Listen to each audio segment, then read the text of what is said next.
RFI convida. Adriana Moisés.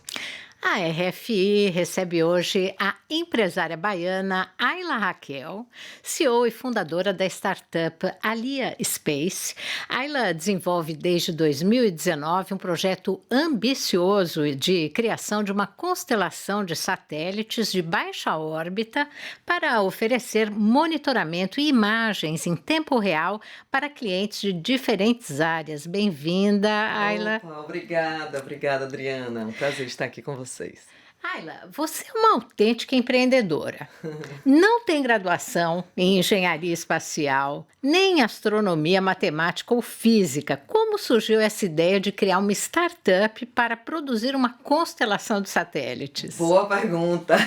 Bom, eu sou arquiteta e urbanista de formação e, como urbanista, muitas vezes eu percebia a necessidade que a gente tinha de aerofotogrametria para muitas áreas, e naquela época ainda não existia fotos de satélite. Quando começou a surgir fotos de satélite, a gente começou a perceber que a gente precisava muito dessas fotos, mas eram fotos muito caras para serem adquiridas a partir do Brasil. Então eu percebi que ali no Brasil havia um gap muito grande sobre não termos satélites brasileiros para fazermos imagens brasileiras e, portanto, ter aquele preço brasileiro acessível a qualquer um brasileiro, né? Nesse momento eu entrei numa aceleradora de startup do Vale do Silício, e nesse momento em que eu comecei a descobrir os meus skills, as minhas habilidades individuais. Minhas habilidades me mostraram que eu era um excelente CEO, que eu não era um CTO, que é aquela pessoa realmente que tem que ter um background de engenharia aeroespacial, tem que ter aquele outro de engenharia eletromecânica. Então eu comecei a reunir os CTOs ao meu redor e eu ser a líder, porque eu não gostaria de passar para eles o serviço de jurídico, de contábil. Então eu percebi que eu conseguia ser aquela pessoa. Inclusive, como arquiteta, eu projetava muito o parque tecnológico, que é esse ambiente fantástico de você adquirir aquelas informações da academia e levar para o mercado como uma solução. Então eu comecei a ser em si um parque tecnológico, eu comecei a ser aquela pessoa que atua como um parque, porque eu trago essas mentes brilhantes, né? Tanto que eu sempre falo que eu quero impulsionar os seres humanos com a alta capacidade de resolver problemas complexos espaciais, e eu trazer então essas soluções aí para a Terra, fazendo uma acessibilização dos dados. Então esse é o meu projeto, né? Como surgiu. O projeto, mas então você necessita e tem, claro, porque você já está trabalhando em cima disso há alguns anos, Sim. Os parceiros tecnológicos. Quem são os parceiros que desenvolvem essa constelação de satélites para você? Legal. O meu parceiro atual, que está desenvolvendo, integrando os meus satélites, né, e me auxiliando em todos os passo a passo até chegar ao satélite em órbita, é a Hong Kong Aerospace Technology Group, né? Eles ficam em Hong Kong, eles estão, nesse momento, acabamos de integrar o meu primeiro satélite, ele já está pronto, fizemos já os testes de vibração, de radiação, de tudo que a gente precisa, e agora a gente só está esperando a data do lançamento para fazer o primeiro lançamento dele. E eu percebi o seguinte, né? A Hong Kong Aerospace, ela tem uma possibilidade muito grande de fazer uma produção massiva de satélites. E isso era o meu interesse, porque a nossa constelação consta de 216 satélites. E eu preciso que eles saiam muito rápido, eu preciso que eles sejam construídos muito rápidos. Eu tinha procurado por toda a Europa, ainda não tinha encontrado uma empresa que pudesse fazer uma integração tão rápida e massiva e com alta qualidade. E aí, então, que eu encontrei lá em Hong Kong essa empresa que faz com alta qualidade. Hoje em dia eles têm o ISO, então eu percebi, e eles têm uma automação fantástica, utilizam a inteligência artificial, robótica, muita robótica. Então eu percebi ali naquele ambiente extremamente, altamente tecnológico, um ambiente fantástico para a gente fazer a nossa parceria e trabalhar, portanto, as nossas constelações. Os chineses. E eles chineses. também estão com o investimento, a parte financeira também é um investimento chinês nesse grupo? Não é não. A gente tem um outro investidor, também é asiático também, mas não é chinês, né? Mas a gente conseguiu um primeiro grande investimento para a gente poder possibilitar o primeiro lançamento do satélite, os próximos satélites que virão no próximo ano, porque o primeiro satélite sai esse ano. Em dezembro a gente vai ter o nosso primeiro lançamento, e no ano que vem os próximos satélites, e a gente também vai construir no Brasil estações terrestres, né? Porque as estações que vão ser aquelas que vão controlar, comandar, rastrear e receber os dados dos nossos satélites, né? Então a gente está espalhando por todo o Brasil estações terrestres, inclusive fazendo diversas parcerias com as universidades, porque é daquela maneira que eu falei de ser de parque tecnológico, eu gosto muito de envolver a comunidade científica, acadêmica. Então, eu percebo que no momento que a gente coloca um equipamento como esse dentro de uma universidade, a universidade se beneficia daquilo com a capacitação dos alunos, com a inspiração até, porque os alunos passam a se inspirar, sabendo que tem ali um equipamento que está servindo a uma exploração espacial, né? Para Então, dar uma ideia para os nossos ouvintes, quanto custa a construção de um desses seus satélites? bom, um satélite, né, quando a gente junta todos os valores, né, envolvendo licenciamento, hoje em dia eu sou uma operadora licenciada brasileira, envolvendo todo o lançamento, envolvendo a integração dos sensores, cada sensor, cada equipamento, no final você pode colocar aí por volta de 1.200.000 euros, né, por aí. Então, realmente é um valor alto ainda, mas já está muito mais baixo do que antigamente. Antigamente, um satélite desse custava 100 milhões, né? Hoje em dia está custando 1 milhão, né? Então, está super acessível a esse tipo de projeto que vem, assim, que começa do zero, né? Que a gente realmente começou do zero. É uma iniciativa de setor privado, a sua. Você Totalmente. tem concorrentes? Olha, no Brasil não tenho concorrentes, né? No Brasil, a Visiona, que é uma empresa que ela é entre a Embraer e a Telebrás, são donas da Visiona. A Visiona é a única que já lançou um nanosatélite em órbita, mas eles não têm intenção de criar constelações, eles têm mais intenção de construir satélites. Então, não diria que seria uma concorrente, né? No Brasil, eu não tenho concorrente. No mundo, eu tenho um concorrente. Eu tenho a ICI, eu tenho a Spire, eu tenho realmente grandes empresas, a Maxa Technologies, né?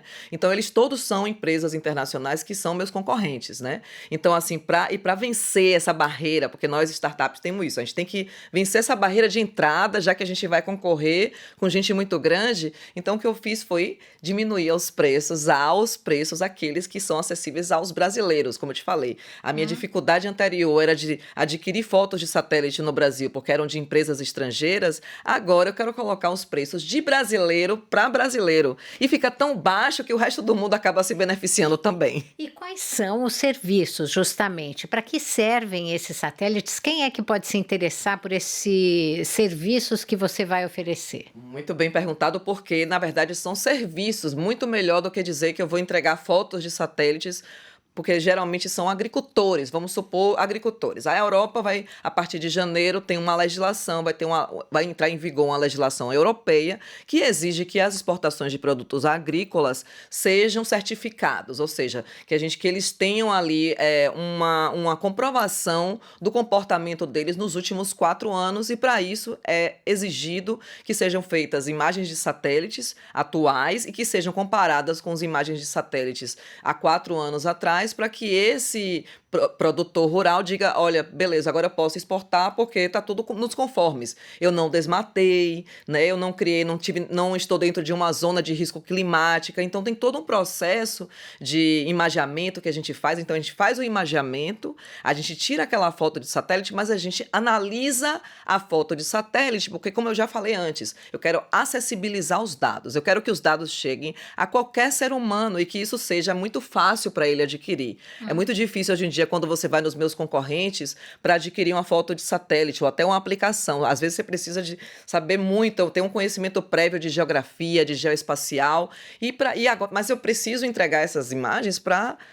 fazendeiros, para mineradores, para empresas de proteção ambiental. São pessoas que não entendem do geoespacial. Então, eu tenho que trazer para eles aquilo mastigado, aquilo realmente trabalhado. E quem é o seu parceiro? Quem faz o posicionamento, o lançamento do satélite para você? Então, agora, nesse exato momento, a gente fica procurando diversos lançadores internacionais para ver qual será a próxima janela que eles oferecem para começar a lançar os satélites.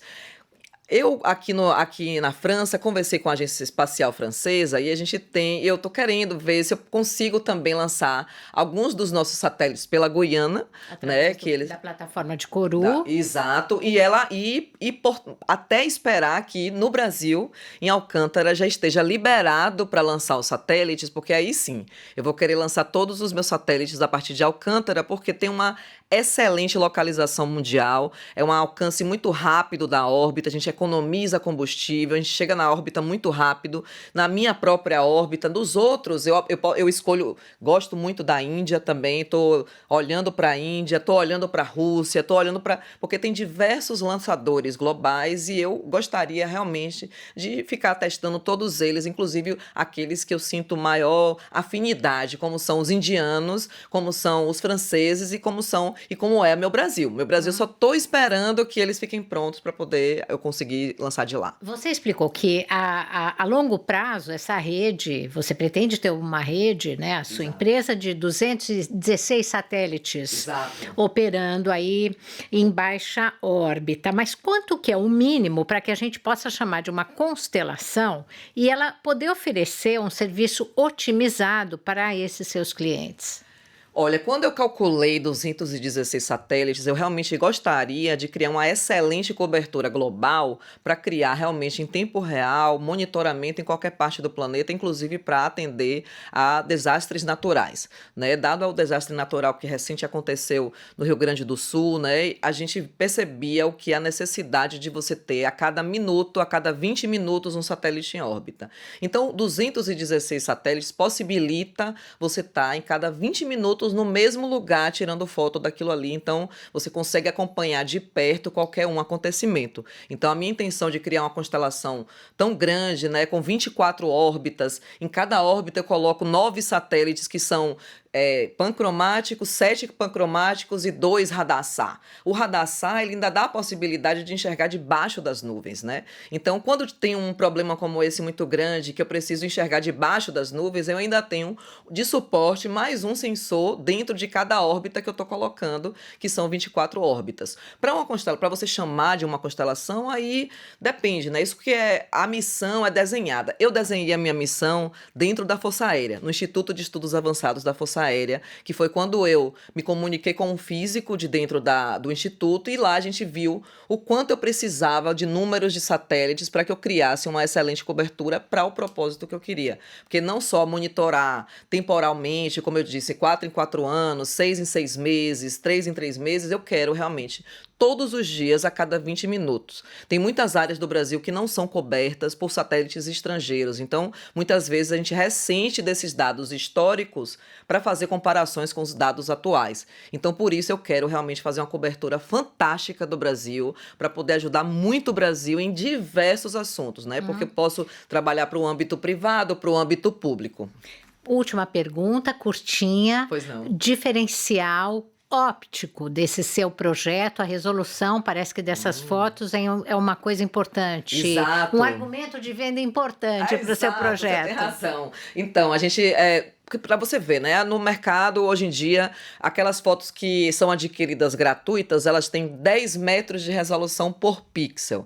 A minha vai ter 50 centímetros de resolução por pixel. Esse é o grande diferencial, porque a acurácia das imagens é muito grande, então, portanto, eu trago um valor imenso daquelas fotos, e esse valor se transforma em muitos valores que são necessários para as análises que a gente precisa entregar para o nosso consumidor final. E o outro diferencial, o preço. O preço, como eu te falei, eu pego o preço mais caro, o mais barato de todas as empresas que existem internacionais, divido pela metade de novo, seguro na mão do cliente e digo, você precisa levar isso aqui, porque eu quero que você resolva uma solução. Uma vez que a gente coloca tantas pessoas para resolver soluções no nosso redor, nosso mundo fica tranquilo e fica maravilhoso, né? Até pra gente mesmo. Tem outras mulheres nesse setor como você? Não, muito poucas, muito raras, eu diria quase nenhuma. Inclusive, eu vou ser a primeira mulher da América Latina a lançar um satélite em órbita, né? Isso porque eu não sei realmente se existiu alguma outra mulher CEO e fundadora de uma empresa que tenha lançado um satélite, que seja a responsável operadora do satélite, né? As outras sempre já trabalharam no processo de integração, no processo de lançamento, mas CEO e fundadora e dona, proprietária de um satélite, realmente você é a primeira. Boa sorte aí com o seu projeto. Muito obrigada.